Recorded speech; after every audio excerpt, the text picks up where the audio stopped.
बच्चों, आपका इस क्लास में बहुत बहुत स्वागत है। बच्चों, आज हम क्लास 10th में सामाजिक विज्ञान में नागरिक शास्त्र पढ़ेंगे और नागरिक शास्त्र का पहला लेसन सत्ता की साझेदारी। बच्चों, सत्ता की साझेदारी का मतलब सत्ता का बंटवारा आपस में किस तरह किया गया। इस लेसन में हम दो देशों के विषय में पढ़ेंगे, बेल्जियम और श्रीलंका। आइए हम बेल्जियम के बारे में चर्चा करते हैं। बेल्जियम यूरोप महाद्वीप का एक छोटा देश है। यह हमारे हरियाणा राज्य से भी क्षेत्रफल में छोटा है और इसकी जनसंख्या 1 करोड़ से थोड़ी अधिक है।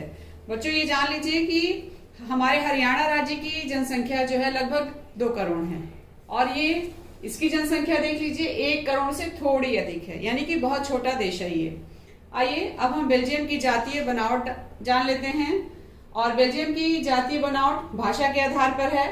यहाँ डच बोलने वाले 59% लोग हैं, फ्रेंच बोलने वाले 40% और जर्मन बोलने वाले 1%। देखा जाए तो यहाँ पर डच की संख्या ज्यादा है, बहुसंख्या डच बोलने वालों की है। ये देखिए, बेल्जियम की राजधानी ब्रुसेल्स है, जहां फ्रेंच भाषी बहुसंख्यक हैं। अब आइए हम लोग जानते हैं कि बेल्जियम के पड़ोसी देश कौन कौन से हैं। जर्मनी, फ्रांस, लक्सेमबर्ग और नीदरलैंड, ये बेल्जियम के पड़ोसी देश हैं। बच्चों, ये देखिए आपका ये बेल्जियम का मैप बना हुआ है।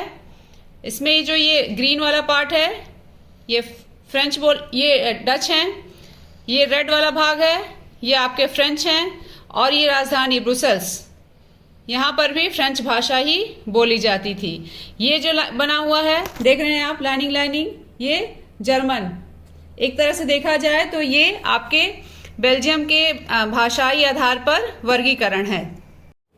अब बच्चों, अब हम लोग पढ़ेंगे श्रीलंका के बारे में। यह एक द्वीपीय देश है, मतलब आइलैंड कंट्री है, जो हिंद महासागर के उत्तरी भाग में स्थित है। और बच्चों, आप लोगों ने रामायण में श्रीलंका का नाम सुना ही होगा, तो ये वही देश है। ये भारत का मानचित्र है, देख रही हैं आप, और ठीक उसके दक्षिण भाग में श्रीलंका बसा हुआ है। ये यहाँ पर मैंने मानचित्र ड्रॉ करने की कोशिश की है, आप इसको देखिएगा। यह तमिलनाडु के दक्षिणी तट से कुछ किलोमीटर की दूरी पर स्थित है। कुछ किलोमीटर मतलब लगभग 30 या 31 किलोमीटर की दूरी पर यह स्थित है। श्रीलंका की आबादी 2 करोड़ है, मतलब हमारे हरियाणा राज्य के बराबर इसकी आबादी है।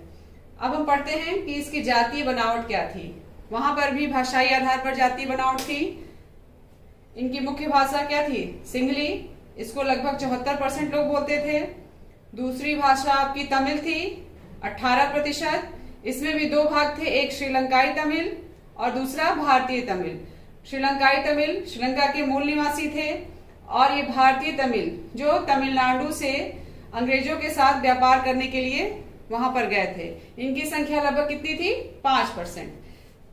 तीसरी भाषा थी ईसाई, जो कि वहां पे क्रिश्चियंस भी थे, वो भी 7% और अन्य जो है वो 1%। इस तरह से देखा जाए तो श्रीलंका में सिंहली भाषा बोलने वालों की संख्या ज्यादा थी। वर्तमान में श्रीलंका की राजधानी श्री जयवर्धनेपुरा कोट्टे है। बच्चों, पहले तक आप लोगों ने अभी तक ये पढ़ा होगा कि श्रीलंका की राजधानी कोलंबो है, लेकिन अब श्रीलंका की वर्तमान में राजधानी श्री जयवर्धनेपुरा कोट्टे, इसको नोट कर लीजिएगा। बच्चों, ये सिंहली क्षेत्र था जो सिंहली भाषा बोलने वालों का था। ये आपके तमिल बोलने वालों की संख्या है, ये ईसाई भाषा बोलने वालों की संख्या है और ये जो है अन्य थे। ये बच्चों, अब हमारा टॉपिक है बेल्जियम में भाषाई आधार पर डच और फ्रेंच समुदाय में तनाव। जब मैंने बेल्जियम के बारे में आपको बताया था तो भाषाई आधार पर मैंने जातीय बनावट भी बताया था, जिसमें मैंने बताया था कि लगभग देश की कुल आबादी का 59% ये डच थे और 40% आपके फ्रेंच बोलते थे और बाकी अन्य जो थे वो 1% में थे। तो संख्या तो डच की ज्यादा थी, लेकिन यहाँ पर फ्रेंच भाषी लोग अधिक समृद्ध और ताकतवर थे। यद्यपि डच भाषी बहुत संख्या में थे, फिर भी फ्रेंच भाषियों से कमजोर थे और यही उनके बीच तनाव का कारण बना था, क्योंकि जितने भी डच भाषी लोग थे वो फ्रेंच के सामाजिक विकास से उनको बहुत ज्यादा नाराजगी थी कि हर चीज में ये हमसे आगे बढ़ जा रहे हैं। और इसका सबसे ज्यादा असर कहाँ पड़ा? हमारे राजधानी बेल्जियम की राजधानी ब्रुसेल्स में 1950-60 के दशक में इन दोनों समुदायों में तनाव बढ़ता गया।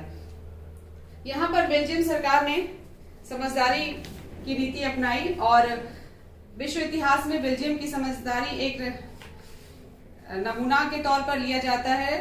सभी सरकारें इससे उदाहरण लेती हैं। बेल्जियम ने क्या समझदारी दिखाई, आइए देखते हैं। उन्होंने क्षेत्रीय अंतरों और सांस्कृतिक विविधता को स्वीकार कर लिया। बेल्जियम की सरकार ने ये समझ लिया कि ये जो द्विभाषीय हैं फ्रेंच और डच, इनका आपस में तालमेल होना जरूरी है, तभी देश की सरकार या शासन सत्ता अच्छे से चल सकती है। तो उन्होंने क्या किया कि संविधान में 1970 और 93 के बीच संविधान में 4 संशोधन किए। वो 4 संशोधन क्या थे, आइए जानते हैं। पहला है, केंद्रीय सरकार में डच और फ्रेंच भाषी की संख्या समान कर दी। ना किसी की संख्या ज्यादा ना किसी की कम, एक समान संख्या केंद्रीय सरकार में कर दी। और विशेष कानूनों की स्वीकृति के लिए दोनों समूहों की राय ली जाएगी। अगर कोई विशेष कानून पारित होता है तो इस पे दोनों पक्षों से विचार विमर्श या राय ली जाएगी। अगला था, ब्रुसेल्स में भी दोनों समुदायों को समान प्रतिनिधित्व। राजधानी में डच और फ्रेंच दोनों को समान प्रतिनिधित्व दिया गया था। और राज्य सरकार केंद्रीय सरकार के अधीन नहीं है और सामुदायिक सरकार का भी गठन होगा। इसमें इन्होंने कह दिया कि डच भाषी लोगों ने सरकार में बराबरी का प्रतिनिधित्व स्वीकार कर लिया था, तो ये मान लिया गया कि राज्य सरकारें जो है केंद्र सरकार के अधीन नहीं है। और सामुदायिक सरकार क्या है?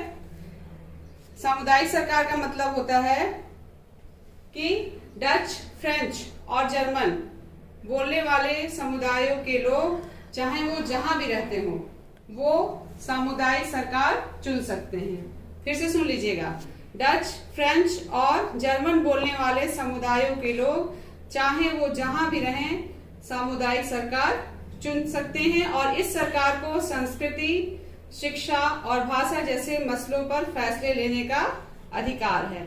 ये था बच्चों बेल्जियम की समझदारी।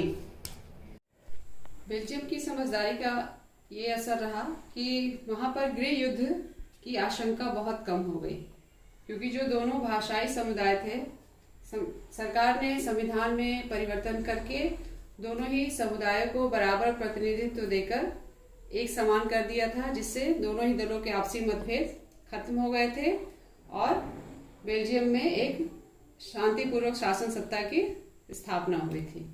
लेकिन ठीक इसके विपरीत श्रीलंका के बारे में हम लोग पढ़ते हैं। श्रीलंका में देखिए एक टॉपिक है आपका, श्रीलंका में सामाजिक तनाव। श्रीलंका की स्थिति भी मैंने आपको बताई थी कि वहां पर भी सिंहली, तमिल, ईसाई और अन्य भाषा भाषी के लोग थे और वहां पर ज्यादातर संख्या सिंहली समुदाय की ही थी। तो वहां पर सिंहली समुदाय ने बहुसंख्यकवाद को अपना लिया था। बहुसंख्यकवाद जैसा कि पढ़ने से ही स्पष्ट हो रहा है कि जिसकी संख्या ज्यादा हो, तो सिंहलियों की संख्या वहां पर ज्यादा थी। तो उन्होंने क्या किया था कि जब 1948 में श्रीलंका स्वतंत्र हुआ था, उसी समय से सिंहली समुदाय ने अपना वर्चस्व कायम करने का प्रयास शुरू कर दिया था और इसके लिए उन्होंने कई कदम उठाए थे और कई प्रयास किए। जैसे 1956 ईस्वी में एक कानून द्वारा सिंहली भाषा को राजभाषा घोषित कर दिया, जबकि वहां पर अन्य भाषाएं भी थी। ठीक, दूसरा काम किया, सभी महत्वपूर्ण अधिकार सिंहलियों को देकर तमिलों को राजनीतिक अधिकार से वंचित कर दिया था। जितने भी महत्वपूर्ण पद होते थे उन्होंने उसको अपने अंडर में कर लिया था। तीसरा है, विश्वविद्यालयों में सरकारी नौकरियों में सिंहलियों को प्राथमिकता दी गई। विश्वविद्यालय में या सरकारी नौकरियों में सिंहलियों को ही नौकरी दी जाने की बात की जाने लगी और अन्य समुदायों के लिए वेटेज 0 कर दिया गया। अगला है, बौद्ध धर्म के संरक्षण पर जोर देने की बात की गई। राजधर्म के रूप में बौद्ध धर्म की बात कही गई कि बौद्ध धर्म ही इस पूरे देश का धर्म माना जाएगा। इन सारी बातों से तमिलों में नाराजगी बढ़ती जा रही थी, क्योंकि उन्हें लग रहा था कि सरकार जो है एक समुदाय की बात सुन रही है और हमारी बातों को अनसुना कर रही है, या हमारे तरफ उनका कोई ध्यान नहीं है। और यही कारण तमिलों और सिंहलियों के बीच तनाव का कारण बना। अगला टॉपिक है गृह युद्ध। बच्चों, अभी आपने देखा कि कैसे सिंहलियों ने श्रीलंका सरकार पर पूरा अपना प्रभुत्व स्थापित करने का प्रयास किया और तमिलों की उपेक्षा की थी, और यही कारण था कि तमिल भाषाई और सिंहली समुदाय में तनाव उत्पन्न होने लगा था, जिसका परिणाम गृह युद्ध के रूप में देश को झेलना पड़ा। तमिलों ने अपनी राजनीतिक पार्टियां बना ली और उन राजनीतिक पार्टियों के माध्यम से वो स्वतंत्रता की मांग करने लगे। कई संगठन भी बनाए गए। उसी में 1980 में श्रीलंका में लिट्टे, नाम आप लोगों ने सुना होगा, जिसको LTTE कहते हैं, का संगठन बनाया गया और उस संगठन के माध्यम से तमिलों ने अपनी स्वतंत्रता की मांग करना शुरू कर दी थी। धीरे धीरे ये स्थिति इतनी भीषण रूप धारण करती गई कि दोनों ही समुदायों में युद्ध की स्थिति उत्पन्न हो गई और देश को गृह युद्ध का सामना करना पड़ा। इस गृह युद्ध में दोनों समुदायों के हजारों लोग मारे गए। अनेक परिवार देश छोड़कर शरणार्थी बन गए। उन्होंने देश ही छोड़ दिया, क्योंकि जितना लूटपाट या खून खराबा हो रहा था, कुछ लोगों ने देश छोड़ने में ही अपनी भलाई समझी थी। उनकी जीविका के साधन का अंत हो गया, क्योंकि जब हम शरणार्थी बन के किसी दूसरे देश में जाते हैं तो वहां हमें एक नई शुरुआत करनी पड़ती है और वहां के संसाधनों के तहत हमें अपना जीवन चलाना होता है। कितना कठिनाई इस गृह युद्ध से उन लोगों के सामने उत्पन्न हुई थी, ये आप सोच सकते हैं।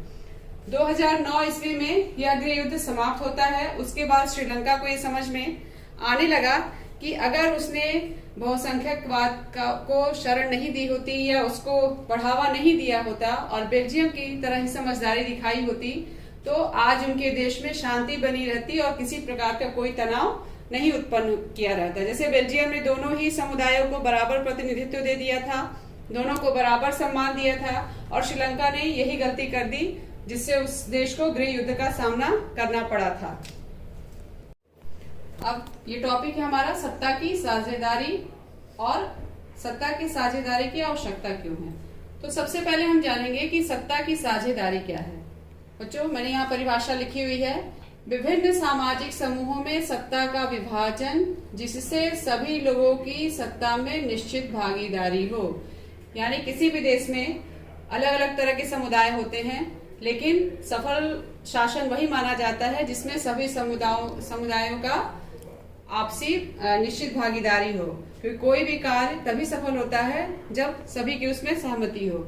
ये हो गया आपका सत्ता की साझेदारी, और इसी के तहत भारत में भी सत्ता का बंटवारा 3 शक्तियों में कर दिया गया है, विधायिका, कार्यपालिका और न्यायपालिका। अब अगला टॉपिक है कि सत्ता की साझेदारी की आवश्यकता ही क्यों है। तो सबसे पहले जान लीजिए, यह सामाजिक समूहों के बीच राजनीतिक व्यवस्था को सुनिश्चित कराती है।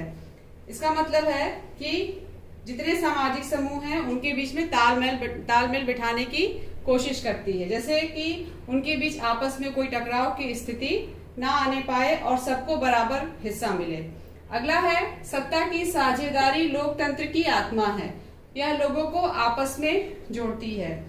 लोकतंत्र की आत्मा है मतलब लोकतंत्र जानती हैं आप, जनता का शासन है, इसलिए जो है इसमें सभी की सहभागिता होनी जरूरी है। और जब एक समुदाय दूसरे समुदाय से जुड़ता है तो संस्कृति का भी आदान प्रदान होता है, विचारों का भी आदान प्रदान होता है, और लोग आपस में जुड़ते हैं और तनाव और संघर्ष की स्थिति उत्पन्न नहीं होने पाती है।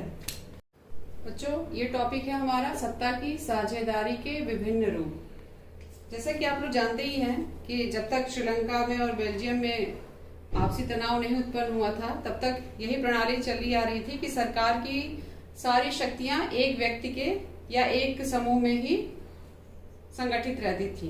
लेकिन चूंकि लोकतंत्र में ये संभव नहीं है, क्योंकि लोकतंत्र क्या है, जनता का शासन है, जनता ही राजनीतिक शक्ति का केंद्र होती है। इसलिए हम यहाँ पर पढ़ेंगे कि सत्ता की साझेदारी के विभिन्न रूप क्यों जरूरी हैं और वो क्या क्या हैं। तो पहला देखिए, सत्ता का क्षैतिज वितरण।